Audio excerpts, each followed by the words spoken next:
ನಿತ್ಯ ಸಂಜೀವಿನಿ ನೇರ ಪ್ರಸಾರ ಕಾರ್ಯಕ್ರಮಕ್ಕೆ ಸ್ವಾಗತ. ನಾನು ಮಮತಾ ಹೆಗ್ಡೆ. ವೀಕ್ಷಕರೇ, ಬದಲಾದಂತಹ ಜೀವನ ಶೈಲಿಯಿಂದ ಹಲವಾರು ಆರೋಗ್ಯ ಸಮಸ್ಯೆಗಳು ನಮ್ಮನ್ನ ಬಾಧಿಸ್ತಾ ಇರುತ್ತೆ. ಅಂತಹ ಆರೋಗ್ಯ ಸಮಸ್ಯೆಗಳ ಕುರಿತಂತೆ ನಿತ್ಯ ಸಂಜೀವಿನಿ ಪ್ರತಿದಿನ ಒಂದೊಂದು ಟಾಪಿಕ್ ನ ನಾವು ಅಡ್ರೆಸ್ ಮಾಡ್ತಾ ಇದೀವಿ. ಇವತ್ತು ನಾವು ಎತ್ಕೊಂಡಿರುವಂತಹ ಟಾಪಿಕ್ ಈ ಶ್ರವಣ ದೋಷ ಅಥವಾ ಕಿವುಡುತನ. ಶ್ರವಣ ದೋಷ ಯಾರಲ್ಲಿ ಹೆಚ್ಚಾಗಿ ಕಾಣಿಸುತ್ತೆ, ಟ್ರೀಟ್ಮೆಂಟ್ ಯಾವ ರೀತಿ, ಡಯಾಲಿಸಿಸ್ ಯಾವ ರೀತಿ ಇರಬೇಕು, ಅಂದ್ರೆ ಆ ಟ್ರೀಟ್ಮೆಂಟ್ ಗೆ ಸಂಬಂಧಪಟ್ಟಂತೆ ಇನಿಷಿಯಲ್ ಡೇಸ್ ನಲ್ಲಿ ಸಿಂಪ್ಟಮ್ಸ್ ಯಾವ ರೀತಿ ಇರುತ್ತೆ ಮತ್ತು ಟೆಸ್ಟ್ ಯಾವ ರೀತಿ ಮಾಡಬೇಕು, ಎಲ್ಲದ್ರ ಬಗ್ಗೆ ಸಮಗ್ರವಾಗಿ ಮಾಹಿತಿ ತಿಳಿಸ್ಕೊಡೋದಕ್ಕೆ ನಮ್ಮ ಜೊತೆಗೆ ಆಸ್ಟರ್ ಆರ್ವಿ ಹಾಸ್ಪಿಟಲ್ ನ ENT ತಜ್ಞರಾಗಿರುವಂತಹ ಡಾಕ್ಟರ್ ರೋಹಿತ್ ಪ್ರಸಾದ್ ಇದ್ದಾರೆ. ಮೊದಲಾಗಿ ಅವ್ರನ್ನ ಕಾರ್ಯಕ್ರಮಕ್ಕೆ ವೆಲ್ಕಮ್ ಮಾಡ್ತಾ ಇದ್ದೀನಿ. ಡಾಕ್ಟರ್, ಕಾರ್ಯಕ್ರಮಕ್ಕೆ ಸ್ವಾಗತ. ನಮಸ್ಕಾರ ಡಾಕ್ಟರ್, ಸಾಮಾನ್ಯವಾಗಿ ಈಗ ಕಿವುಡುತನ ಅಂತ ನಾವು ಮಾತಾಡಿದಾಗ ಆಲ್ಮೋಸ್ಟ್ 60+ ದಾಟಿರೋರಿಗೆ ಹೆಚ್ಚಾಗಿ ಈ ಸಮಸ್ಯೆ ತುಂಬಾ ಕಾಮನ್ ಆಗಿ ಕಾಣಿಸುತ್ತೆ. ಯಾಕೆ ಅವರಲ್ಲಿ ಮಾತ್ರ ಈ ಸಮಸ್ಯೆ ತುಂಬಾ ಕಾಮನ್ ಆಗಿ ಕಾಣಿಸುತ್ತೆ ಯೂತ್ ಕಂಪೇರ್ ಮಾಡಿದ್ರೆ ಅಂತ? ಸೊ ಇವಾಗ 60 ಇಯರ್ಸ್ ಮೇಲೆ ವಯಸ್ಸಾಗಿರೋರಿಗೆ ಅದು ಜೀರಿಯಾಟ್ರಿಕ್ ಪಾಪ್ಯುಲೇಷನ್ ಅಂತ ಹೇಳ್ತೀವಿ. ಅಂತವ್ರ ಏಜ್ ಆಗ್ತಾ ಏಜ್ ರಿಲೇಟೆಡ್ ವಯಸ್ಸಾಗ್ತಾ ಏಜ್ ರಿಲೇಟೆಡ್ ಹಿಯರಿಂಗ್ ಲಾಸ್ ಅಂತ ಎಲ್ಲರಲ್ಲೂ ಕಾಣಿಸ್ಕೊಳತ್ತೆ. ಕಮ್ಮಿಯಿಂದ full almost total hearing loss ನಲ್ಲಿ ಇರುತ್ತೆ. ಆಲ್ಮೋಸ್ಟ್ 10 ಜನ ತಗೊಂಡ್ರೆ ನಾವು 5 ಜನಕ್ಕಾದ್ರೂ ಹಿಯರಿಂಗ್ ಲಾಸ್ ಇರುತ್ತೆ ವಯಸ್ಸಾಗಿರೋರಲ್ಲಿ. ಎಲ್ಲರ ಮನೆಯಲ್ಲೂ ವಯಸ್ಸಾಗಿರೋರು ಇದ್ದೇ ಇದ್ದಾರೆ, ಎಲ್ಲರ ಮನೆಯಲ್ಲೂ ಅನುಭವ ಇದ್ದೇ ಇರುತ್ತೆ. ಯಾರಿಗಾದ್ರೂ ವಯಸ್ಸಾಗಿರೋರಿಗೆ ಕಮ್ಮಿ ಕೇಳಿಸೋದು ಇರುತ್ತೆ, ತುಂಬಾ ಜನಕ್ಕೆ ತುಂಬಾ ಜಾಸ್ತಿ ಕೇಳಿಸೋದು ಇಲ್ಲ. ಕಮ್ಮಿ ಕೇಳಿಸೋದು ಪ್ರಾಬ್ಲಮ್ ಅವ್ರಿಗೆ ಜಾಸ್ತಿ ಮೇಲೆ ಹೋಗ್ತಾನೆ ಇರುತ್ತೆ, ಅಡ್ರೆಸ್ ಮಾಡೋದು ಇಲ್ಲ. ತುಂಬಾ ಜನಕ್ಕೆ ಕಮ್ಮಿ ಕೇಳಿಸೋದು ವಿಷಯ ಕಾರಣಗಳು ಮೇನ್ ಇರೋದು ಇದು ಏಜ್ ರಿಲೇಟೆಡ್ ಹಿಯರಿಂಗ್ ಲಾಸ್ ಅಂತೀವಿ. ಸ್ವಲ್ಪ ಜನಕ್ಕೆ ಇರೋದು ಕಿವಿನಲ್ಲಿ ಪ್ರಾಬ್ಲಮ್ಸ್ ಇದ್ರೆ, ಕಿವಿನಲ್ಲಿ ಇನ್ಫೆಕ್ಷನ್ಗಳಾಗಿದ್ರೆ, ಟ್ರೀಟ್ಮೆಂಟ್ ಏನು ತಗೊಳ್ದೇ ಇದ್ರೆ ಅದಕ್ಕೆ ಆ ಕಾರಣಕ್ಕೋಸ್ಕರನು ಕಮ್ಮಿ ಕೇಳಿಸುತ್ತೆ. ಈ ಕಮ್ಮಿ ಕೇಳಿಸೋದ್ ವಿಷಯದಲ್ಲಿ ತುಂಬಾ ಜನ ಅದನ್ನ ಕರೆಕ್ಟ್ ಆಗಿ ಗಮನಿಸಲ್ಲ, ಟ್ರೀಟ್ಮೆಂಟ್ ತಗೊಳ್ಳೋದಿಲ್ಲ. ಓಕೆ. ಸೊ ಈಗ ನಮ್ಗೆ ಹೆಂಗ್ ಗೊತ್ತಾಗತ್ತೆ ಕಿವುಡುತನ ನಮ್ಮ ಯಾರಾದ್ರೂ ನಮ್ಗೆ ಸಂಬಂಧಪಟ್ಟವ್ರಿಗೆ, ಹತ್ರದಲ್ಲಿರೋರಿಗೆ ಬಾಧಿಸ್ತಾ ಇದೆ ಅಂತ ನಮ್ಗೆ ಹೆಂಗ್ ಗೊತ್ತಾಗತ್ತೆ? ಸಿಂಪ್ಟಮ್ಸ್ ಏನು ಅಂತ? ಮೊದಲನೇದು, ತುಂಬಾ ಜನ ನಮ್ಮ ಹಾಸ್ಪಿಟಲ್ಗೆ ಬರ್ತಾರೆ ವಯಸ್ಸಾಗಿರೋರು. ಆ ಪೇಷಂಟ್ಗಳು ಬಂದಿರೋರು. ಓಕೆ ವೀಕ್ಷಕರೇ, ನೀವು ಕೂಡ ಕರೆ ಮಾಡಬಹುದು. ಪ್ರಮುಖವಾಗಿ ಸ್ಕ್ರೀನ್ ಮೇಲೆ ಡಿಸ್ಪ್ಲೇ ಆಗ್ತಿದೆಯಲ್ಲ, ಆ ನಂಬರ್ಗೆ ಕಾಲ್ ಮಾಡೋದ್ರ ಮೂಲಕ ಕಿವುಡುತನಕ್ಕೆ ಸಂಬಂಧಪಟ್ಟಂತೆ ಏನೇ ಪ್ರಶ್ನೆಗಳಿದ್ರು ಕೂಡ ಕಾಲ್ ಮಾಡಿ ತಿಳ್ಕೊಳ್ಬಹುದು. ಡಾಕ್ಟರ್, ನೀವು ನಾನು ಹೇಳ್ತಾ ಇರೋದು, ತುಂಬಾ ಜನ ನಮ್ಮ ಹಾಸ್ಪಿಟಲ್ ಬಂದಿರೋರು ಅವ್ರ ಫ್ಯಾಮಿಲಿ ಮೆಂಬರ್ಸ್ನ ಅವ್ರು ಕರ್ಕೊಂಡ್ ಬರ್ತಾರೆ. ಅವ್ರಿಗೆ ಡೈಲಿ ಅವ್ರ ಹತ್ರ ಮಾತಾಡೋಕೆ ಕಷ್ಟ ಇರುತ್ತೆ, ತುಂಬಾ ಜೋರಾಗಿ ಮಾತಾಡ್ಬೇಕಾಗತ್ತೆ, ಒಂದೊಂದ್ಸಲಿ ತುಂಬಾ ಸಲಿ ಕೇಳ್ಬೇಕಾಗತ್ತೆ, ಒಂದೊಂದ್ಸಲಿ ಅವ್ರು ನೋಡ್ತಾರೆ ವಯಸ್ಸಾಗಿರೋರು ಕೇಳಿದ್ದಕ್ಕೆ ಬೇರೆ ತರಾನೇ ಉತ್ತರ ಕೊಡ್ತಾರೆ. ಸೊ ಅವಾಗ ಅವ್ರಿಗೆ ಗೊತ್ತಾಗತ್ತೆ ಇವ್ರಿಗೆ ಕಮ್ಮಿ ಕೇಳಿಸ್ತದೆ ಅಂತ, ಅವಾಗ ಕರ್ಕೊಂಡ್ ಬರ್ತಾರೆ. ಅವ್ರಾಗೆ ಬರೋದು ಜನ ಕಮ್ಮಿ, ಯಾಕಂದ್ರೆ ಒಂದು ಅವ್ರಿಗೆ ಬೇರೆಯವ್ರಿಗೆ ಹೇಳ್ಕೊಡೋದಕ್ಕೆ ಸ್ವಲ್ಪ ಸಂಕೋಚ ಇರುತ್ತೆ. ನನಗೆ ಕಮ್ಮಿ ಕೇಳಿಸ್ತಾ ಇದೆ ಅಂತ ಹೇಳ್ಕೊಳಕ್ಕೆ ಸ್ವಲ್ಪ ಸಂಕೋಚ ಇರುತ್ತೆ, ಸೊ ಬರೋದಿಲ್ಲ. ಇನ್ನು ಸ್ವಲ್ಪ ಜನ ಅವರು ಕೆಲಸ ಮಾಡೋರ್ ಜನ ಇರ್ತಾರೆ. ಇವಾಗ ತುಂಬಾ ಜನ 60 ವಯಸ್ಸು ಆದ್ಮೇಲೂ ಕೆಲಸ ಮಾಡ್ತಾನೆ ಇರ್ತಾರೆ. ಅವರು ಯಾವ್ದೋ ಒಂದು ಕೆಲಸದಲ್ಲಿ ಇನ್ವಾಲ್ವ್ ಆಗಿರ್ತಾರೆ. ಅವಾಗ ಅವ್ರು ನೋಡ್ತಾರೆ, ಅವ್ರ ಕೆಲಸ ಮಾಡೋ ರೀತಿನಲ್ಲಿ ಸ್ವಲ್ಪ ಕಷ್ಟಗಳ ಅನುಭವಿಸ್ತಾರೆ. ಯಾಕಂದ್ರೆ ಅಲ್ಲಿ ಮಾತಾಡಬೇಕಾಗತ್ತೆ, ಕೇಳಿಸ್ಕೋಬೇಕಾಗತ್ತೆ, ಮೀಟಿಂಗ್ಗಳಿರುತ್ತೆ. ಸೊ ಅವಾಗ ಅವ್ರಿಗೆ ಸ್ವಲ್ಪ ಕಷ್ಟಗಳು ಕಾಣಿಸ್ಕೊಳ್ಳೋದಾಗ ಅವಾಗ ಅವ್ರು ಬರ್ತಾರೆ. ಡೈರೆಕ್ಟ್ ಆಗಿ ಬರೋದು ಜನ ಕಮ್ಮಿ. ತುಂಬಾ ಸಲ ಅವ್ರ ಫ್ಯಾಮಿಲಿ ಮೆಂಬರ್ಸೇ ಕರ್ಕೊಂಡ್ ಬರ್ತಾರೆ, ಯಾಕಂದ್ರೆ ಅವ್ರ ಜೊತೆ ಡೈಲಿ ಮಾತಾಡೋದಕ್ಕೆ, ಡೈಲಿ ಕಮ್ಯುನಿಕೇಶನ್ ಮಾಡೋದಕ್ಕೆ ಅವ್ರಿಗೆ ಸ್ವಲ್ಪ ಕಷ್ಟ ಆಗ್ತಿರುತ್ತೆ. ಓಕೆ, ಪುರುಷರಲ್ಲಿ ಈ ಸಮಸ್ಯೆ ಜಾಸ್ತಿನ ಅಥವಾ ಮಹಿಳೆಯರಲ್ಲಿ ಜಾಸ್ತಿನ? ಈಗ ಒಂದೊಂದು ಆರೋಗ್ಯ ಸಮಸ್ಯೆ ಒಬ್ರೊಬ್ರಿಗೆ ಜಾಸ್ತಿ ಇರುತ್ತೆ. ಥೈರಾಯ್ಡ್ ಫಾರ್ ಎಕ್ಸಾಂಪಲ್ ವುಮೆನ್ ಅಲ್ಲಿ ಜಾಸ್ತಿ ಕಂಪ್ಯಾರಿಟಿವ್ಲಿ. ಸೊ ಇಲ್ಲಿ ಮೇಲ್ ಫಿಮೇಲ್ ಇಬ್ರಲ್ಲೂ ಒಂದೇ ರೀತಿ ತರಾನೇ ಕಾಣಿಸ್ಕೊಳುತ್ತೆ. ಆತರ ಏನು ಸಮಸ್ಯೆ ಇಲ್ಲ, ಇವ್ರನಲ್ಲೇ ಜಾಸ್ತಿ ಇರೋದು, ಗಂಡಸ್ರಲ್ಲೇ ಜಾಸ್ತಿ ಇರೋದು, ಹೆಂಗಸ್ರಲ್ಲೇ ಆತರ ಏನಿಲ್ಲ, ಇಬ್ಬರಲ್ಲೂ ಒಂದೇ ತರ ಕಾಣಿಸ್ಕೊಳುತ್ತೆ. ಓಕೆ. ಈಗ ಸಾಮಾನ್ಯವಾಗಿ ಡಾಕ್ಟರ್ಸ್ ಹತ್ರ ಬಂದ ತಕ್ಷಣ ಟೆಸ್ಟಿಂಗ್ ಅನ್ನೋದು ಸಹಜವಾಗಿ ನಡೆಯುತ್ತೆ. ಅವರಿಗೆ ಕಿವಿ ಪ್ರಾಬ್ಲಮ್, ಶ್ರವಣ ಪ್ರಾಬ್ಲಮ್ ಇದೆಯಾ ಇಲ್ವಾ ಅಂತ. ಸೊ ಯಾವ ರೀತಿ ಟೆಸ್ಟಿಂಗ್ ಗಳಾಗತ್ತೆ, ಏನ್ ಕತೆ? ಸೊ ಮೊದಲನೇ ಸಲ ಯಾರು ನಮ್ಮ ಹಾಸ್ಪಿಟಲ್ಗೆ ಬರ್ತಾರೋ, ನಮ್ಮ ಹತ್ರ ಚೆಕ್ ಮಾಡಕ್ ಬರ್ತಾರೆ, ಮೊದಲನೇ ಸಲ ಅವ್ರು ನಮಗೆ ಅವ್ರದ್ದು ಪ್ರಾಬ್ಲಮ್ ಫಸ್ಟ್ ಡೀಟೇಲ್ ಆಗಿ ಹೇಳ್ತಾರೆ. ಯಾವಾಗಿಂದ ಅವ್ರಿಗೆ ಈ ತರ ಅನುಭವಿಸ್ತಾ ಇದ್ದಾರೆ, ಯಾವಾಗಿಂದ ಅವ್ರಿಗೆ ಕಮ್ಮಿ ಕೇಳಿಸ್ತಾ ಇದೆ ಅಂತ ಹೇಳ್ತಾರೆ. ಹೇಳಾದ್ಮೇಲೆ ಅವ್ರದ್ದು ಒಂದು ಕಿವಿ ಪರೀಕ್ಷೆ ಆಗ್ಬೇಕಾಗತ್ತೆ. ಯಾಕಂದ್ರೆ ನಾವು ನೋಡ್ಬೇಕಾಗಿರೋದು ಅವ್ರದ್ದು ಕಿವಿ ಟಮಟೆ, ಅವ್ರದ್ದು ಇಯರ್ ಡ್ರಮ್ ಎಲ್ಲ ಕರೆಕ್ಟ್ ಆಗಿದೆ ಅಂತ ನೋಡ್ಬೇಕಾಗತ್ತೆ. ಆ ಸ್ಟ್ರಕ್ಚರ್ಗಳು ಎಕ್ಸಾಮಿನೇಷನ್ ಅಂತ ಮಾಡ್ತೀವಿ. ಆ ಎಕ್ಸಾಮಿನೇಷನ್ ಮಾಡಾದ್ಮೇಲೆ ಅವ್ರಿಗೆ ಒಂದು basic hearing test, ಆಡಿಯೋಮೆಟ್ರಿ, pure town ಆಡಿಯೋಮೆಟ್ರಿ ಅಂತ ಹೇಳ್ತೀವಿ. ಅದು ಸೌಂಡ್ ಪ್ರೂಫ್ ರೂಮ್ ನಲ್ಲಿ ಅವ್ರನ್ನ ಕೂರಿಸಿ ಅವ್ರಿಗೆ ಕಿವಿಗೆ ಒಂದು ಹೆಡ್ಫೋನ್ ತರ ಹಾಕಿ ಅವ್ರಿಗೆ ಸಿಗ್ನಲ್ಸ್ ಕೊಡ್ತೀವಿ. ಆ ಸಿಗ್ನಲ್ಸ್ ನಲ್ಲಿ ಅವ್ರಿಗೆ ಕಂಡಿಡಿಬೇಕು. ಅದು ಒಂದು ಗ್ರಾಫ್ ಹಾಕ್ತೀವಿ. ಆ ಬೇರೆ ಬೇರೆ ಫ್ರೀಕ್ವೆನ್ಸಿಗಳಲ್ಲಿ ಟೆಸ್ಟಿಂಗ್ ಆಗುತ್ತೆ. ಸರಿ, ಇದ್ರ ಬಗ್ಗೆ ಮಾತಾಡೋಣ. ಒಬ್ರು ಕಾಲ್ ಎದುರು ಮಾತಾಡ್ಸ್ಕೊಳ್ಳೋಣ. ಮಂಜಪ್ಪ ಅಂತ ಕಾಲ್ ಮಾಡಿದ್ದಾರೆ. ಮಂಜಪ್ಪ ಅವರೇ ನಮಸ್ಕಾರ. ನಮಸ್ಕಾರ ಮೇಡಮ್. ಡಾಕ್ಟರ್ ಇದ್ದಾರೆ, ಪ್ರಶ್ನೆ ಕೇಳಿ. Okay madam. ಕೇಳಿ ಸರ್. ಕೇಳ್ಬೇಕು ಬೇಗ ಪ್ರಶ್ನೆನ ಮಂಜಪ್ಪ ಅವರೇ. ಸರ ನಮಸ್ಕಾರ ಸರ್. ನಮಸ್ಕಾರ, ಹೇಳಿ ಸರ್, ನಮ್ಗೆ ಎಡಗಡೆ ಕಿವಿ ಒಂದು ಕನಿಷ್ಠ ಒಂದ್ 2 ವರ್ಷ 3 ವರ್ಷ ಆತ್ ಸರ್. ಕಿವಿ ಎಡಗಡೆ ಕಿವಿಯಲ್ಲಿ ಸೌಂಡ್ ಬರ್ತಾ ಇದೆ ಸರ್. ಸೌಂಡ್ ಬರ್ತಾ ಇದೆ ಸರ್. ಓಕೆ. ಸೊ ಇದು ನಿಮಗೆ ಕಿವಿಗೆ ಸೌಂಡ್ ಬರ್ತಾ ಇದೆ ಅಂದ್ರೆ ಒಂದೊಂದ್ಸಲಿ ಜನಗಳಿಗೆ ಇದು ಒಂದು ಶಿಲ್ಪಿ ತರ ಸೌಂಡು ಇಲ್ಲ ಒಂದು ಮೆಷಿನ್ ತರ ಸೌಂಡ್ ಬರುತ್ತೆ. ಇದು ಕಮ್ಮಿ ಕೇಳಿಸೋರ್ಗೆ ಒಂದೊಂದ್ಸಲಿ ಈ ತರ ಸೌಂಡ್ ಅನುಭವ ಆಗುತ್ತೆ. ಇದನ್ನ ನಾವು ಟಿನಿಟಿಸ್ ಅಂತ ಹೇಳ್ತೀವಿ. ಇದು ಕಂಡುಹಿಡಿಬೇಕು ಅಂದ್ರೆ ನೀವು ಒಂದು ಕಿವಿ ಕೇಳಿಸೋ ಟೆಸ್ಟ್ ಮಾಡಬೇಕಾಗತ್ತೆ, ಒಂದು ಆಡಿಯೋಮೆಟ್ರಿ ಅಂತ ಹೇಳ್ತೀವಿ. ಆಮೇಲೆ ಈ ಸೌಂಡ್ದು ಯಾವ ಲೆವೆಲ್ ಇದೆ ಅಂತ ಚೆಕ್ ಮಾಡೋಕ್ಕೆ ಮಾಡ್ತೀವಿ, ಅದು ಟಿನಿಟಸ್ ಇವ್ಯಾಲ್ಯೂಯೇಷನ್ ಅಂತ ಹೇಳ್ತೀವಿ. ಈ 2 ಟೆಸ್ಟ್ ಮಾಡಿಕೊಂಡು ನಿಮಗೆ ಏನಾದರೂ ಕಮ್ಮಿ ಕೇಳಿಸ್ತಾ ಇದೆ ಅಂದ್ರೆ ಅದ್ರ ಪ್ರಕಾರ ನಾವು ಟ್ರೀಟ್ಮೆಂಟ್ ಕೊಡಬೇಕಾಗತ್ತೆ. ರೈಟ್. ಇನ್ನೂ ಹೆಚ್ಚಿನ ಮಾಹಿತಿಗಾಗಿ ಸ್ಕ್ರೀನ್ ಮೇಲೆ ಡಿಸ್ಪ್ಲೇ ಆಗಿರೋ ನಂಬರ್ಗೆ ಕಾಲ್ ಮಾಡೋದ್ರ ಮೂಲಕ ಮಂಜಪ್ಪ ಅವ್ರ ಮಾಹಿತಿ ಪಡ್ಕೊಳ್ಬಹುದು. ಈಗ ರಮ್ಯಾ ಅಂತ ಕಡೂರಿನಿಂದ ಕಾಲ್ ಮಾಡಿದ್ದಾರೆ. ರಮ್ಯಾ ಅವರೇ ನಮಸ್ಕಾರ. ರಮ್ಯಾ ಅವರೇ ಧ್ವನಿ ಕೇಳ್ತಾ ಇದೆಯಾ? ಹಾ ಮೇಡಮ್, ಕೇಳಿಸ್ತಾ ಇದೆ. ಡಾಕ್ಟರ್ ಹತ್ರ ಪ್ರಶ್ನೆಯನ್ನು ಕೇಳಿ. ಮೇಡಮ್, ನಮ್ಮ ಮಗ 11 ವರ್ಷದ ಪಾಪು.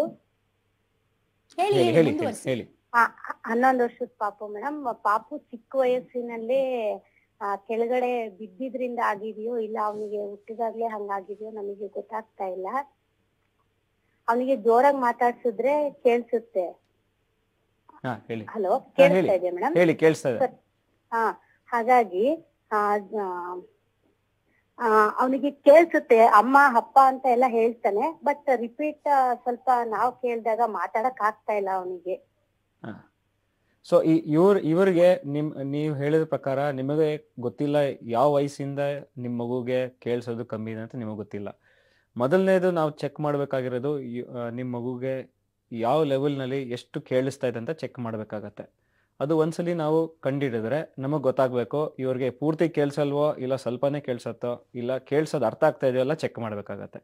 ಈ ಟೆಸ್ಟ್ಗಳು ಮಾಡಾದ್ಮೇಲೆ ನಮಗೆ ಒಂದು ಇವ್ರದ್ದು ಯಾವ ಲೆವೆಲ್ನಲ್ಲಿದೆ ಅಂತ ನಮಗೆ ಗೊತ್ತಾದರೆ ಅದರ ಮೂಲಕ ನಾವು ಇವ್ರಿಗೆ ಟ್ರೀಟ್ಮೆಂಟ್ ಕೊಡ್ಬೋದು.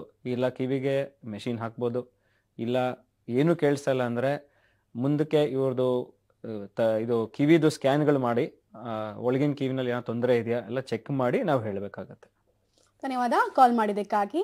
ನಂಜಪ್ಪ ಅಂತ ಕಾಲ್ ಮಾಡಿದ್ದಾರೆ ಮೈಸೂರಿನಿಂದ. ನಂಜಪ್ಪ ಅವರೇ ನಮಸ್ಕಾರ. ನಮಸ್ಕಾರ ಮೇಡಮ್. ಡಾಕ್ಟರ್ ಇದ್ದಾರೆ, ಪ್ರಶ್ನೆಯನ್ನು ಕೇಳಿ. ಸರ್ ನಮಸ್ತೆ. ನಮಸ್ತೆ.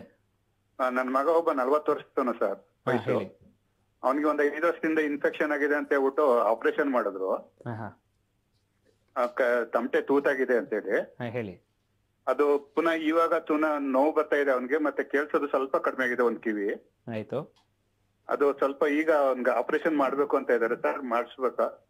ಅವ್ರಿಗೆ ಪುನಃ ತಿರ್ಗಾ ಕಿವಿ ಟಮಟೆನಲ್ಲಿ ತೊಂದರೆ ಆಗಿದ್ರೆ, ಪುನಃ ಕಿವಿ ಟಮಟೆನಲ್ಲಿ ತಿರ್ಗಾ ತೂತೇನಾದ್ರು ಆಗಿದ್ರೆ, ಇಲ್ಲ ಕಿವಿ ತಿರ್ಗಾ ಸೋರ್ತಾ ಇದ್ರೆ ಇನ್ನೊಂದ್ಸಲಿ ಅವ್ರದ್ದು ಕಿವಿ ಚೆಕ್ ಮಾಡಿ ಕಿವಿದು ಸ್ಕ್ಯಾನ್ ಮಾಡಿ ಏನಾಗಿದೆ, ಯಾವ ಆಪರೇಷನ್ ಯಾವ ರೀತಿ ತರ ಆಗಿದೆ ಚೆಕ್ ಮಾಡಿಬಿಟ್ಟು ಕಮ್ಮಿ ಏನಾದ್ರು ಕೇಳಿಸದೆ ತಿರ್ಗಾ ಮಾಡಬೇಕಾಗಬಹುದು.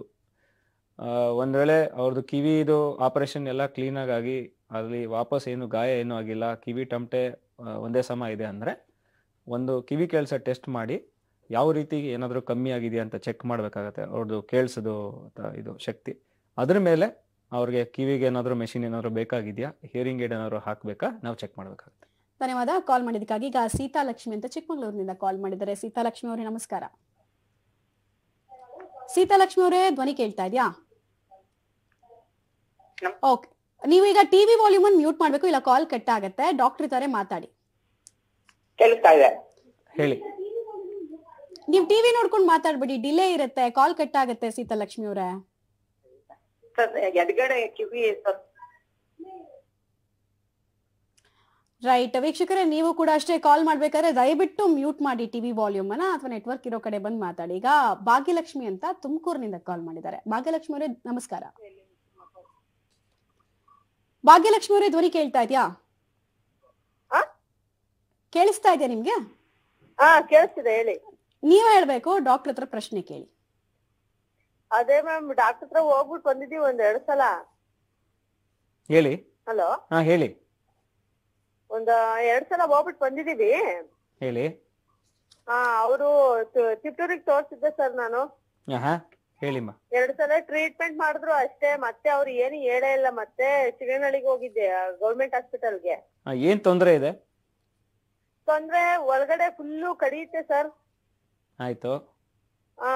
ಇರ್ಚಿಂಗ್ ಆಗುತ್ತೆ, ಮತ್ತೆ ತೀರಾ ದೂರದಾಗಿರೋದು ಜಾಸ್ತಿ ಟೆನ್ಷನ್ ಆದ್ರೆ ಏನು ಕೇಳ್ಸೋದೇ ಇಲ್ಲ, ಆತರ ಆಗುತ್ತೆ.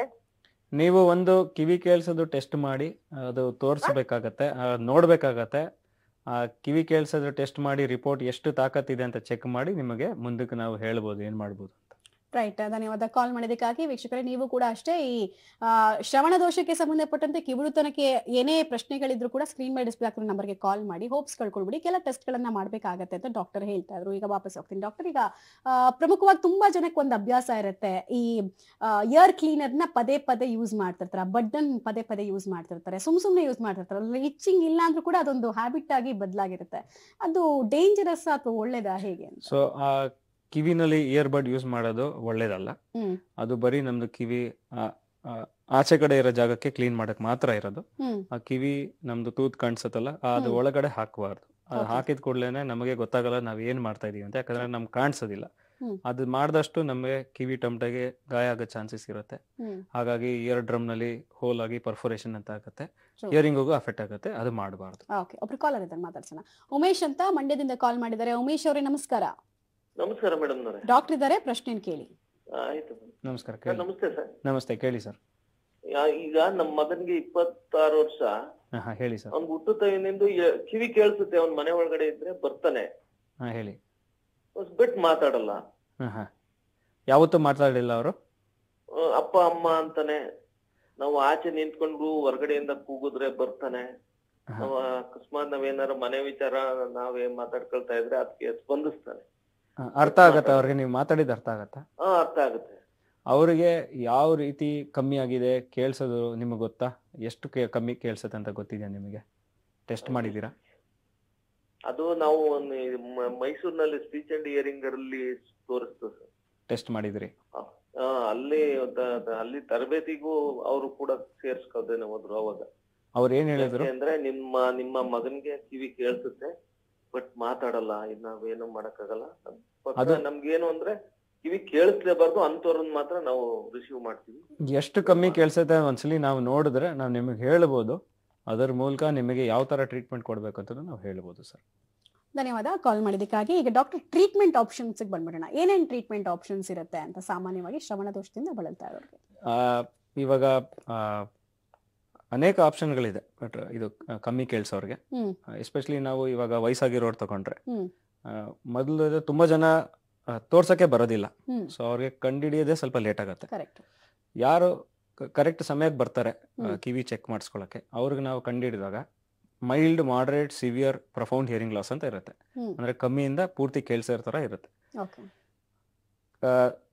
ಸ್ವಲ್ಪ ಜನಕ್ಕೆ ನರದ ವೀಕ್ನೆಸ್ ಅಂತ ಹೇಳ್ತಾರೆ, ಅದು ನಮ್ದು ಸಾಧಾರಣ ಭಾಷೆಯಲ್ಲಿ ಹೇಳ್ತಾರೆ. ಅದು ಒಳಗಿನ ಕಿವಿ ಕಾಕ್ಲಿಯಾ ಅಂತ ಹೇಳ್ತೀವಿ. ಅದ್ರ ತಾಕತ್ತು ಕಮ್ಮಿ ಆಗಿದ್ರೆ, ಕಮ್ಮಿ ಕೇಳಿಸೋದು ಈ ಜನರಲ್ಲಿ ನಮ್ಗೆ ಗೊತ್ತಾಗುತ್ತೆ.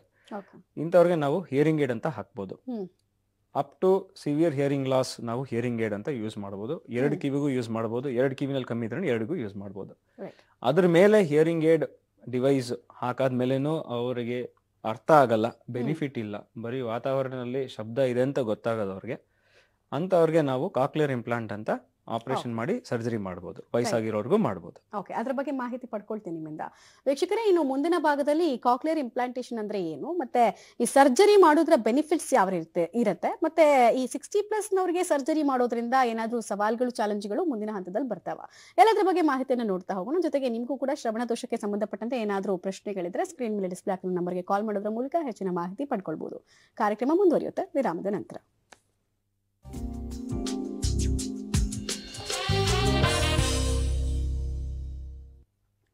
Welcome back. ಈಗ ಸಿದ್ದಲಿಂಗಪ್ಪ ಅಂತ ಬೆಂಗಳೂರಿನಿಂದ ಕಾಲ್ ಮಾಡಿದ್ದಾರೆ. ಸಿದ್ದಲಿಂಗಪ್ಪ ಅವರೇ ನಮಸ್ಕಾರ. ನಮಸ್ತೆ ಮೇಡಮ್. ಡಾಕ್ಟರ್ ಇದ್ದಾರೆ, ಪ್ರಶ್ನೆ ಕೇಳಿ. ಹಲೋ, ನಮಸ್ಕಾರ, ಹೇಳಿ ಸರ್. ಸರ್ ನಮಸ್ತೆ ಸರ್, ಸಿದ್ದಲಿಂಗಪ್ಪ ಅಂತ ಹೇಳಿ. ನನಗೆ 4-5 ವರ್ಷದಿಂದ ಕಿವಿ ಒಳಗೆ ಡ್ಯೂ ಅಂತ ಆಮೇಲೆ ಒಂದೊಂದು 5-5 ಸೆಕೆಂಡ್ ಕುಕ್ಕರ್ ಕೂಗ್ದಂಗ್ ಕೂಗುತ್ತೆ ಸರ್. ಬಹಳ ನೈಟ್ ಬಹಳ ಪ್ರಾಬ್ಲಮ್ ಸರ್ ಮಲ್ಗಕ್ಕೆ. ನಿಮ್ದು ಒಂದ್ಸಲಿ ಕಿವಿ ಕೇಳ್ಸೋದು ಎಷ್ಟು ಕೇಳ್ಸತ್ತೆ ಅಂತ ಒಂದು ಟೆಸ್ಟ್ ಮಾಡ್ಬೇಕಾಗತ್ತೆ. ಟೆಸ್ಟ್ ಮಾಡಿಬಿಟ್ಟು ಅದ್ರ ಮೂಲಕ ನಾವು ಹೇಳ್ಬೋದು ನಿಮಗೆ ಕಿವಿಗೆ ಯಾವ ಥರ ಟ್ರೀಟ್ಮೆಂಟ್ ಕೊಡ್ಬೋದು ಅಂತ. ಅದು ಒಂದ್ಸಲಿ ಟೆಸ್ಟ್ ಮಾಡಿ ರಿಪೋರ್ಟೆಲ್ಲ ನೋಡಿದ್ರೆ ನಾವು ಹೇಳ್ಬೋದು ಸರ್. ಧನ್ಯವಾದ ಕಾಲ್ ಮಾಡಿದ್ದಕ್ಕಾಗಿ. ಈಗ ಚಂದ್ರಪ್ಪ ಅಂತ ಹಾವೇರಿಯಿಂದ ಕಾಲ್ ಮಾಡಿದ್ದಾರೆ. ಚಂದ್ರಪ್ಪ ಅವರೇ ನಮಸ್ಕಾರ. ನಮಸ್ಕಾರ ಮೇಡಮ್. ಡಾಕ್ಟರ್ ಇದ್ದಾರೆ, ಪ್ರಶ್ನೆ ಕೇಳಿ. ನಮಸ್ಕಾರ, ಮಾತಾಡಿ ಚಂದ್ರಪ್ಪ ಅವರೇ. ಹಲೋ. ಹೇಳಿ. ಹಲೋ ಸರ್, ನಮಸ್ಕಾರ ಸರ್. ನಮಸ್ಕಾರ, ಹೇಳಿ ಸರ್. ನಮ್ಗೆ 70 ವರ್ಷ. ಹೇಳಿ. ಆಮ್ಯಾಗ ನಮಗೆ ಶುಗರ್ ಐತ್ರಿ. ಹೇಳಿ. ಆಮ್ಯಾಗ ನಾವು ಹುಬ್ಬಳ್ಳಿಯಲ್ಲಿ ತೋರ್ಸ್ಕೊಂಡ್ ಬಂದ್ವಿ, ಪಾಟೀಲ್ ಹತ್ರ. ಹೇಳಿ ಸರ್. ಸುಖರಾಜ್ ಪಾಟೀಲ್. ಹೇಳಿ. ಶಿವಮೊಗ್ಗದಲ್ಲಿ ಸುಬ್ಬಯ್ಯ ಮೆಡಿಕಲ್ ಆಸ್ಪತ್ರೆ ತೋರಿಸ್ತಿದ್ವಿ. ಈಗ ನಿಮ್ಗೆ ಆಗಿರೋ ಆರೋಗ್ಯ ಸಮಸ್ಯೆ ಬಗ್ಗೆ ಹೇಳ್ಬಿಡ್ಬೇಕು ಕ್ವಿಕ್ ಆಗಿ ಚಂದ್ರಪ್ಪ ಅವರೇ, ಸೊಲ್ಯೂಷನ್ ಅವ್ರು ಸಿಗುತ್ತೆ. ಇದು ಕೊಟ್ಟಿದ್ದಾರೆ, ಒಂದು ಇದು ಕೊಟ್ಟಿದ್ದಾರೆ ಸರ್. ಅವ್ರು ಇಯರ್ಫೋನ್. ಹೇಳಿ. ಸರಿಯಾಗಿ ನನಗೆ ಕೇಳ್ತಾ ಇಲ್ಲ ಸರ್. ಅದು ಚೆಕ್ ಮಾಡ್ಬೇಕಾಗತ್ತೆ. ಅದರದ್ದು ಪ್ರೋಗ್ರಾಮಿಂಗು ನಿಮ್ದು ಕಿವಿ ಕೇಳಿಸೋ ತಾಕದಿಗೆ ಮ್ಯಾಚ್ ಆಗ್ತಾ ಇದೆ ಚೆಕ್ ಮಾಡ್ಬೇಕಾಗತ್ತೆ. ಚೆಕ್ ಮಾಡಿಬಿಟ್ಟು ಅದ್ರ ಪ್ರಕಾರ ನೀವು ಹಾಕೊಂಡ್ರೆ ನಿಮಗೆ ಕೇಳಿಸುತ್ತೆ. ಒಂದ್ಸಲ ಇದ್ರೆ ಟೆಸ್ಟಿಂಗ್ ಮೆಷಿನ್ ಚೆಕ್ ಮಾಡ್ಬೇಕಾಗತ್ತೆ. ರೈಟ್, ಧನ್ಯವಾದ ಕಾಲ್ ಮಾಡಿದಕ್ಕಾಗಿ. ವೀಕ್ಷಕರೇ, ನಿಮ್ಮ ಪ್ರಶ್ನೆ ಚುಟುಕಾಗಿರ್ಲಿ, ಸೊ ಬೇಗ ಸೊಲ್ಯೂಷನ್ ಸಿಗುತ್ತೆ. ಸೊ ಡಾಕ್ಟರ್, ಈಗ ಈ ಕಾಕ್ಲಿಯರ್ ಇಂಪ್ಲಾಂಟೇಶನ್ ಅಂದ್ರೆ ಏನು ಅಂತ ನೀವು ಆಗ್ಲೇ ಎಕ್ಸ್ಪ್ಲೈನ್ ಮಾಡ್ಬೇಕಿತ್ತು, ಹೇಳಿ ಅದನ್ನು. ಸೊ ಕಾಕ್ಲಿಯರ್ ಇಂಪ್ಲಾಂಟ್ ಅಂದ್ರೆ ಅದು ಒಂದು ಬಯೋನಿಕ್ ಡಿವೈಸ್ ಅಂತ ಹೇಳ್ತೀವಿ. ಅದರದ್ದು 2 ಭಾಗಗಳಿದೆ. ಒಂದು ಭಾಗ ಆಪರೇಷನ್ ಮಾಡಿ ನಮ್ಮ ಸ್ಕಲ್ ಬೋನ್ ಮೇಲೆ ಅದನ್ನ ಫಿಕ್ಸ್ ಮಾಡಿ, ಅದರದ್ದು ಒಂದು ಎಲೆಕ್ಟ್ರೋಡ್ ಅಂತ ಇರುತ್ತೆ. ಅದು ನಮ್ಮ ಒಳಗಿನ ಕಿವಿ ಕಾಕ್ಲಿ ಒಳಗಡೆ ಇನ್ಸರ್ಟ್ ಮಾಡ್ತೀವಿ. ಯಾವಾಗ ನಮ್ದು ಒಳಗಿನ ಕಿವಿ ಕಾಕ್ಲಿ ಅದು ತಾಕತ್ತು ಕಮ್ಮಿ ಆಗುತ್ತೋ, ಅಂದ್ರೆ ನಮ್ದು ನಾವೇನ್ ಕೇಳಿಸ್ಕೊಳ್ತೀವೋ ಅದು ನಮ್ದು ಒಳಗಿನ ಕಿವಿ ಅದನ್ನ ಎಲೆಕ್ಟ್ರಿಕ್ ಸಿಗ್ನಲ್ ನಲ್ಲಿ ಬದಲಾವಣೆ ಮಾಡಿ ನಮ್ಮ ಬ್ರೈನ್ಗೆ ತಲುಪಿಸುತ್ತೆ. ಆ ತಾಕತ್ ಯಾವಾಗ ಕಮ್ಮಿ ಆಗುತ್ತೋ ಅವಾಗ ನಮಗೆ ಕೇಳಿಸೋದು ಕಮ್ಮಿ ಆಗುತ್ತೆ. ಯಾವಾಗ ಪೂರ್ತಿ ಕೇಳಿಸಲ್ವೋ ಆವಾಗ ಈ ಆಪ್ಷನ್ಗಳು ಯೂಸ್ ಮಾಡ್ಬೋದು ವಾಪಸ್ ನಾರ್ಮಲ್ ಆಗಿ ಕೇಳಿಸೋದಕ್ಕೆ ಮಾಡೋದಕ್ಕೆ. ಅದು ಆಪರೇಷನ್ ಮಾಡಿ ಅದು ನಾವು ಒಳಗಿನ ಕಿವಿನಲ್ಲಿ ಇನ್ಸರ್ಟ್ ಮಾಡಾದ್ಮೇಲೆ ನಾವು ಆಚೆಯಿಂದ ಚರ್ಮದ ಮೇಲಿಂದ ಮ್ಯಾಗ್ನೆಟ್ ಮೂಲಕ ಇನ್ನೊಂದು ಡಿವೈಸ್ ಕನೆಕ್ಟ್ ಆಗುತ್ತೆ. ಅದನ್ನ ಸೌಂಡ್ ಪ್ರೊಸೆಸರ್ ಅಂತ ಹೇಳ್ತೀವಿ. ಆ ಸೌಂಡ್ ಪ್ರೊಸೆಸರ್ ಮೂಲಕ ಒಳಗಡೆ ಇಂಪ್ಲಾಂಟ್ ಮಾಡಿರೋ ಡಿವೈಸ್ಗೆ ಸಿಗ್ನಲ್ಗೂ ತಲುಪುತ್ತೆ. ಅಲ್ಲಿ ಈ ಸಿಗ್ನಲ್ಗಳು ಎಲೆಕ್ಟ್ರಿಕಲ್ ಕರೆಂಟ್ ಸಿಗ್ನಲ್ಸ್ ಅಲ್ಲಿ ಚೇಂಜ್ ಆಗಿ ನಮ್ಮ ಒಳಗಿನ ಕಿವಿ ಒಳಗಡೆ ವೈರ್ ಹಾಕಿರೋದು ಎಲೆಕ್ಟ್ರೋಡ್ ಅಂತ ಹೇಳ್ತೀವಿ, ಅದರ ಮೂಲಕ ಸಿಗ್ನಲ್ ನರಕ್ಕೆ ಹೋಗುತ್ತೆ. ಸೊ ಯಾವುದೇ ಕೆಲಸ ಕಾಕ್ಲಿಯರ್ ಮಾಡಬೇಕಾಗಿತ್ತೋ ಅದು ಈ ಕಾಕ್ಲಿಯರ್ ಇಂಪ್ಲಾಂಟ್ ಡಿವೈಸ್ ಮಾಡಿ ನಮಗೆ ನರದ ಮೂಲಕ ಬ್ರೈನ್ಗೆ ಸಿಗ್ನಲ್ ಕೊಡುತ್ತೆ. ಅವಾಗ ನಾರ್ಮಲ್ ಆಗಿ ಕೇಳಿಸೋದಕ್ಕೆ ಸ್ಟಾರ್ಟ್ ಆಗುತ್ತೆ. ಇವಾಗ ಯಾರಿಗೆ ವಯಸ್ಸಾಗಿರೋರಿಗೆ ಯಾವಾಗ ಹಿಯರಿಂಗ್ ಏಡ್ ಹಾಕೊಂಡಾದ್ಮೇಲೂ ಬೆನಿಫಿಟ್ ಇರಲ್ವೋ ಅವ್ರಿಗೆ ನಾವು ಇದು ಸಜೆಸ್ಟ್ ಮಾಡ್ಬೋದು. ಯಾಕಂದ್ರೆ ಅವ್ರಿಗೆ ಪುನಃ ತಿರ್ಗಾ ಒಂದೇ ಸಮ ಕೇಳಕ್ಕೆ ಶುರು ಆಗುತ್ತೆ. ಕರೆಕ್ಟ್. ಸೊ ಈ ಸರ್ಜರಿ ಮಾಡಿಸ್ಕೊಳ್ಳೋದು ಎಷ್ಟು ಸೇಫ್ ಅಂತ? ಸಾಮಾನ್ಯವಾಗಿ 60 ಇಯರ್ಸ್ ಆದ್ಮೇಲೆ ಅವ್ರು ತುಂಬಾ ಡೆಲಿಕೇಟ್ ಆಗಿರ್ತಾರೆ, ಕೋಮಾರ್ಬಿಡ್ ಕಂಡೀಷನ್ಸ್ ಬೇರೆ ಇರುತ್ತೆ. ಹೌದು. ಸೊ ಹೆಂಗೆ ಅಂತ? ಸೊ ಇವಾಗ ಇಂಥವ್ರಿಗೆ ಆಪರೇಷನ್ ಮಾಡಬೇಕು ಅಂದ್ರೆ ಮಲ್ಟಿ ಡಿಸಿಪ್ಲಿನರಿ ಟೀಮ್ ಅಪ್ರೋಚ್ ಅಂತ ಹೇಳ್ತೀವಿ. ನಮ್ಮ ಹಾಸ್ಪಿಟಲ್ನಲ್ಲಿ ಒಳ್ಳೆ ಅನಸ್ಥೀಷಿಯಾ ಟೀಮ್, ಒಳ್ಳೆ backup team for managing diabetes. ತುಂಬಾ ಜನಕ್ಕೆ ಡಯಾಬಿಟೀಸ್ ಇರುತ್ತೆ, BP ಕಾಯಿಲೆಗಳಿರುತ್ತೆ. ಸೊ ಅದೆಲ್ಲ ಫಸ್ಟ್ ಕಂಟ್ರೋಲ್ ತಂದು ಆಪರೇಷನ್ ಮಾಡಬೇಕು. ಇಡೀ ಆಪರೇಷನ್ ಜನರಲ್ ಅನಸ್ಥೀಷಿಯಲ್ ಆಗುತ್ತೆ. ಈ ನಡುವೆ ಜನರಲ್ ಅನಸ್ಥೀಷಿಯಾ ಬಾರಿ ಸೇಫ್ ಇರುತ್ತೆ. ಪೇಷಂಟ್ ಮುಂಚೆ ಫುಲ್ ಇವ್ಯಾಲ್ಯೂಯೇಷನ್ ಆಗುತ್ತೆ, ಅವ್ರದ್ದು ಬ್ಲಡ್ ಟೆಸ್ಟ್ಗಳೆಲ್ಲ ಆಗಿ ಎಲ್ಲ ನಾರ್ಮಲೈಸ್ ಮಾಡಿ ಎಲ್ಲ ಆಪ್ಟಿಮಮ್ ಮಾಡಾದ್ಮೇಲೆ ನಾವು ಅವ್ರನ್ನ ಆಪರೇಷನ್ಗೆ ತಗೋಬಹುದು. ಆಪರೇಷನ್ ಸಮಯ ಒಂದು 2 3 ಗಂಟೆ ಕಾಲ ಆಗುತ್ತೆ. ಆಪರೇಷನ್ ಆದ ಕೂಡಲೇ ಪೇಷಂಟ್ಗಳು ಎಚ್ಚರ ಆಗುತ್ತೆ. ಆಪರೇಷನ್ ನಲ್ಲೇ ನಾವು ಚೆಕ್ ಮಾಡ್ತೀವಿ, ಮೆಷಿನ್ ಹಾಕಾದ್ಮೇಲೆ ಅವರಿಗೆ ರೆಸ್ಪಾನ್ಸ್ಗಳು ಸಿಗತ್ತೋ ಇಲ್ವೋ ಅಂತ ಗೊತ್ತಾಗತ್ತೆ. ಆಪರೇಷನ್ ಮುಗಿಸಿ 2 ವಾರ ಆದ್ಮೇಲೆ ನಾವು ಅವ್ರನ್ನ ಕರೆದಿ ಆಚೆ ಇರೋ ಡಿವೈಸ್ನ ಸೌಂಡ್ ಪ್ರೊಸೆಸರ್ನ ಕನೆಕ್ಟ್ ಮಾಡಿ ಅವ್ರಿಗೆ ಕೇಳಿಸೋ ಥರ ಮಾಡ್ಕೊಡ್ತೀವಿ. ಸೊ ಸೇಫ್ ಆಗಿದೆ. ಆಪರೇಷನ್ ಮಾಡೋದಕ್ಕೆ ಯಾವುದೇ ಕಾರಣಕ್ಕೋಸ್ಕರ ಭಯ ಪಡೋದೇನು ವಿಷಯ ಇಲ್ಲ. ಯಾವುದೇ ಮೇಜರ್ ಆಪರೇಷನ್ಗಳ ಥರ ಅಲ್ಲ. ಮುಂಚೆ ಶುರುವಿನಲ್ಲಿ ಆಪರೇಷನ್ಗಳು ಕಮ್ಮಿ ಆಗ್ತಾ ಇತ್ತು, ಇವಾಗ ಭಾರಿ ಕಾಮನ್ ಇದೆ, ಆರಾಮಕ್ಕೆ ಮಾಡ್ಕೋಬಹುದು. ಎಷ್ಟು % ಅಕ್ಯುರೇಸಿ ಇದೆ? ಎಷ್ಟು ಪರ್ಸೆಂಟೇಜ್ ರಿಸಲ್ಟ್ ಎಫೆಕ್ಟಿವ್ ಎಕ್ಸ್ಪೆಕ್ಟ್? ಇದು ಎಕ್ಸ್ಪೆಕ್ಟೇಷನ್ ಅಂತ ಹೇಳ್ತೀವಿ. ಪೇಷಂಟ್ ಎಕ್ಸ್ಪೆಕ್ಟೇಷನ್ ಅಂದ್ರೆ ಅವರು ಏನ್ ರಿಸಲ್ಟ್ ಎಕ್ಸ್ಪೆಕ್ಟ್ ಮಾಡ್ತಾರೆ ಅಂತ. ಯಾವಾಗ ಇದೆಲ್ಲ ಡಿಪೆಂಡ್ ಆಗೋದು ಪೇಷಂಟ್ ನಮ್ಮ ಹತ್ರ ಯಾವಾಗ ಬಂದಿದೆ. ಪೇಷಂಟ್ ಅವರು ಕಿವಿಗೆ ಹಿಯರಿಂಗ್ ಏಡ್ ಹಾಕೊಳ್ತಾ ಇದ್ರ, ಆ ಕಿವಿ ಮೂಲಕ ಏನಾದ್ರು ಸಿಗ್ನಲ್ ಬ್ರೈನ್ಗೆ ಹೋಗ್ತಾ ಇತ್ತಾ, ಇಲ್ಲ ಯಾವತ್ತೂ ಏನೂ ಹಾಕೊಂಡೇ ಇಲ್ಲ, ಕಮ್ಮಿ ಕೇಳಿಸ್ತಾನೆ ಇದೆ, ಆಮೇಲೆ ಕಮ್ಮಿ ಕೇಳಿಸೋ ವಿಷಯಕ್ಕೆ ಅವ್ರು ಯಾವುದೇ ತರ ಟ್ರೀಟ್ಮೆಂಟ್ ತಗೊಂಡಿಲ್ಲ ಅಂದ್ರೆ ಅವ್ರಿಗೆ ರಿಸಲ್ಟ್ಸ್ ಲೇಟ್ ಆಗುತ್ತೆ. ಯಾರು ಹಿಯರಿಂಗ್ ಏಡ್ ಹಾಕೊಂಡು ಅವ್ರು ಕಿವಿ ಕರೆಕ್ಟಾಗಿ ಕೇಳಿಸ್ಕೊಳ್ತಾ ಇದ್ರು, ಆಮೇಲೆ ಹಿಯರಿಂಗ್ ಏಡ್ ಇಂದ ಅವ್ರಿಗೆ ಯಾವುದೇ ತರ ಬೆನಿಫಿಟ್ ಸಿಕ್ಕಿಲ್ಲ ಅಂದ್ರೆ ಅವಾಗ ಇಂಪ್ಲಾಂಟ್ ಮಾಡಿದ್ರೆ ಅವ್ರಿಗೆ ಒಳ್ಳೆ ತರ ರಿಸಲ್ಟ್ ಸಿಗದೆ ಚಾನ್ಸಸ್ ಇರುತ್ತೆ. ಅವ್ರಿಗೆ ಡೇ ಟು ಡೇ ಆಕ್ಟಿವಿಟೀಸ್ ನಲ್ಲಿ ಕೇಳಿಸ್ಕೊಂಡು ಅದರ ಮೂಲಕ ಮಾತಾಡೋದು, ಕಾನ್ವರ್ಸೇಷನ್ಸ್ ಕ್ಲಿಯರ್ ಡಿಸ್ಕ್ರಿಮಿನೇಷನ್ ಅಂತ ಹೇಳ್ತೀವಿ, ಸ್ಪೀಚ್ನ ಐಡೆಂಟಿಫೈ ಮಾಡೋದು, ಅದನ್ನ ಗಮನಿಸೋದು, ಅದರ ಮೂಲಕ ಕರೆಕ್ಟಾಗಿ ಉತ್ತರ ಕೊಡೋದು, ಅದೆಲ್ಲ ಕ್ಲಿಯರ್ ಆಗುತ್ತೆ. ಅದು ಟ್ರೈನಿಂಗ್ ಅಂತ ಇರುತ್ತೆ, ಸ್ಪೀಚ್ ಥೆರಪಿ ಅಂತ ಇರುತ್ತೆ, ಅದು ಟ್ರೈನಿಂಗ್ ಮಾಡಬೇಕಾಗತ್ತೆ. ಅದು ಒಂದು 3 ಇಂದ 6 ತಿಂಗಳು ಕರೆಕ್ಟಾಗಿ ನಡೆದ್ರೆ ಯಾರಿಗೆ ಮುಂಚೆ ಕೇಳಿಸ್ತಾ ಇತ್ತೋ ಅವ್ರಿಗೆ ಇಂಪ್ಲಾಂಟ್ ಮಾಡಿದ್ರೆ ಬೆನಿಫಿಟ್ ಇರುತ್ತೆ. ರೈಟ್ ಡಾಕ್ಟರ್, ಎಷ್ಟೊತ್ತು ಕಾರ್ಯಕ್ರಮಕ್ಕೆ ಬಂದು ಸಾಕಷ್ಟು ವಿಚಾರಗಳನ್ನು ತಿಳಿಸ್ಕೊಟ್ರಿ, ಧನ್ಯವಾದಗಳು ತಮಗೆ. Thank you. ಇನ್ನು ವೀಕ್ಷಕರು, ಇವತ್ತು ನಮ್ಮ ಜೊತೆಗೆ ಇದ್ದಂತಹ ಡಾಕ್ಟರ್ನ ಅಡ್ರೆಸ್ ಕಾರ್ಡ್ ಅನ್ನ ಕ್ವಿಕ್ ಆಗಿ ನೋಡ್ಕೊಂಡು ಬರೋಣ ಬನ್ನಿ. ಇವತ್ತು ನಮ್ಮ ಜೊತೆಗೆ ಇದ್ದಿದ್ದು ಡಾಕ್ಟರ್ ರೋಹಿತ್ ಪ್ರಸಾದ್, ENT ತಜ್ಞರು, ಆಸ್ಟರ್ RV ಹಾಸ್ಪಿಟಲ್, CA 37, 24ನೇ ಮೇನ್ ರೋಡ್, ITI ಬಡಾವಣೆ, 1ನೇ ಹಂತ, JP ನಗರ, ಬೆಂಗಳೂರು 560078. ಇನ್ನು ಕಾಂಟ್ಯಾಕ್ಟ್ ಮಾಡಬೇಕಾಗಿರುವಂತಹ ನಂಬರ್ ಹೀಗಿದೆ, ನೋಟ್ ಮಾಡ್ಕೊಳ್ಳಿ: 8861676969. ಈ ನಂಬರ್ಗೆ ಸಂಪರ್ಕ ಮಾಡಿ ನಿಮ್ಗಿರುವಂತಹ ಡೌಟ್ಗಳನ್ನು ಕ್ಲಿಯರ್ ಮಾಡ್ಕೊಳ್ಳಿ. ಇದಾಗಿತ್ತು ಈ ಹೊತ್ತಿನ ವಿಶೇಷ. ನೆನಪಲ್ಲಿ ನ್ಯೂಸ್ ಅಂದ್ರೆ ಪಬ್ಲಿಕ್ ಟಿವಿ.